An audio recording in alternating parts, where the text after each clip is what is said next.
ang labanan dyan, basagin yung puwersa ng mga Duterte.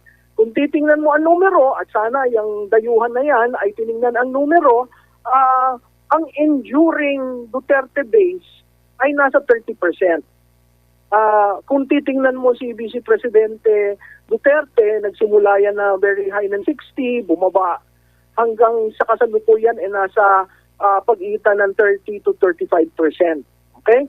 So ibig sabihin yan, yung 35% yung high, ang low niya is 30. Yung high na 35%, magkakaroon ng 65 na paghahatian ng dalawa. No?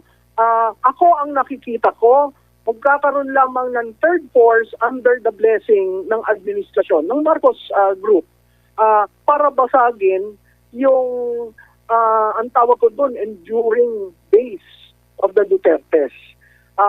Yun ay manggagaling sa Visayas at Mindanao, Central Visayas at yung buong Mindanao, at siguro ilang patches sa Region 3 at Region 4A. So paano ka makakakuha ng third force na hindi endorsed o pinatakbo ng administrasyon? Kasi ang administrasyon nasa Northern Luzon. So kung titingnan mo yung mathematics, magkakaroon lamang ng third force kung talagang sinadya nitong administrasyon na ito na magkaroon ng puwersang pangatlo para basagin si BP.